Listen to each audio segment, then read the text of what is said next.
When Miriam and her family moved into the stone house on the edge of the village, the neighbors exchanged uneasy glances. The house had such an ancient past that it seemed to whisper secrets as night fell. Some elders claimed to have heard stories about its former residents and unexplained events, but as often happens, those tales were brushed off with nervous laughter and skepticism. Most people believe these stories are just that, stories. Perhaps it's better that way, Miriam thought as she sealed the last moving box. The first night passed without incident, with the house occasionally creaking as if stretching after years of solitude. However, on the second night, a different sound, a sudden thump, came from the basement. Miriam woke from a restless sleep, and as the noise repeated, a shiver ran down her spine. She grabbed a flashlight and, heart pounding, descended the narrow stairs. The wooden boards groaned under her feet, and when she reached the bottom, a heavy sensation surrounded her. The beam of light revealed rough walls and a corner where the stone bore deep scratch marks, as if someone, in a desperate attempt, had tried to claw their way out. As she slowly stepped back, an icy, dense draft made her turn sharply. There was nothing there, but she felt it. A presence. A low whisper that sounded like an exhalation. "Don't stay." Paralyzed by fear and disbelief, she took a few hesitant steps before bolting back up the stairs, her hands shaking as she shut the door behind her. The following days passed in a tense calm, and Miriam began to convince herself that the stress of moving was playing tricks on her. That notion vanished one afternoon when her 4-year-old son ran into the kitchen, eyes wide. "Mommy, the man in the hallway says he wants to come in," he whispered. Miriam felt a chilling cold grip her chest. She recalled the dark figure she had glimpsed for a split second in the basement's dim light, watching her from the threshold as she fled. The tension in the house became unbearable, with each family member noticing strange details. Footsteps in the attic, shadows that didn't belong to anyone, and objects mysteriously shifting places. But it was the night of the storm, weeks later, that everything came to a head. As lightning illuminated the house, a violent knock resounded at the front door. When they opened it, no one was there. The pounding continued as if an invisible force insisted on entry. A frigid wind seeped through the crack, and the hallway lamp shattered in a cascade of glass and light. Miriam and her husband watched as a shadow moved, almost dancing in the fractured reflection. Most people believe these stories are just that, stories. But when you live through one, you understand it's better not to ask too many questions, Miriam thought as they hastily packed that night. By morning, the village awoke to news of the family's sudden departure. The house stood empty, but its story echoed on. Some neighbors swore they heard laughter and whispers that warned, "Stay." And the elders, sitting in the plazas and under the trees, murmured that houses have memories that never let go.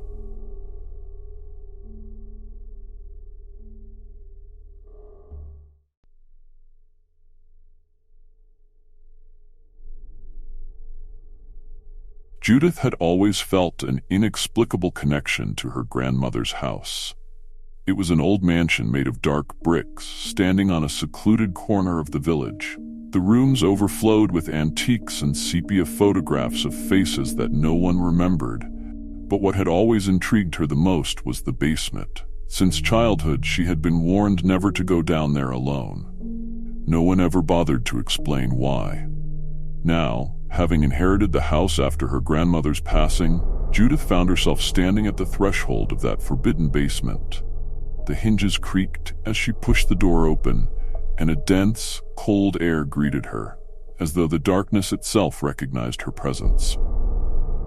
When she turned on her flashlight, the beam of light danced among the shadows, revealing walls covered in carved symbols, some barely visible, due to the passage of time. In the center, a circle etched into the stone seemed to pulse with a sinister energy, emitting a faint hum that made the floor beneath her feet vibrate. Judith approached, hypnotized. An invisible and ancient presence enveloped her, whispering words in an unknown language. She felt her lantern slip from her hands and extinguish as it struck the ground. The darkness became total, and for a moment, she thought she was trapped between the shadows of the walls and the echoes of the past. Most people think these stories are just that, stories, she thought, recalling her grandmother's warnings and the rumors about an energy nexus that absorbed life and attracted dark entities. There was something that didn't fit with the legends. This wasn't just a place of passage, it was a portal to something much worse. A muffled noise behind her made her turn sharply. Vaguely human silhouettes, made of a darkness so dense it absorbed the faint light, emerged from the central circle. They weren't solid bodies. They were shadows that seemed to laugh or moan or both at once. The whispers turned into an unbearable crescendo, and Judith felt the air grow suffocating. She tried to move, but her legs were anchored to the ground by an invisible force. Suddenly, a clear and familiar voice sliced through the air. "Judith, get out of here." It was her grandmother's voice, resonating with an urgency Judith had never heard before. The invisible force relented, and Judith fell to the floor, regaining control of her body. Without looking back, she ran towards the basement door, feeling the presence of those shadows following her closely. She managed to slam the door shut, just as a violent blow shook the wood, nearly making her stumble. The whispers ceased, and the entire house seemed to sigh in relief. Judith sat on the floor, her back against the door, gasping for breath. Although the house had returned to its usual silence, she knew something had changed. The basement still pulsed, waiting, and the echo of the shadows whispered, "We'll be back."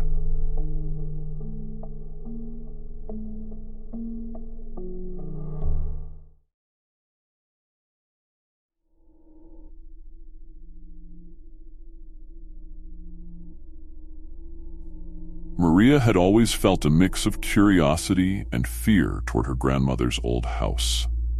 The house, a relic from another century, stood imposingly with its weathered stone walls and small windows that seemed like watchful eyes.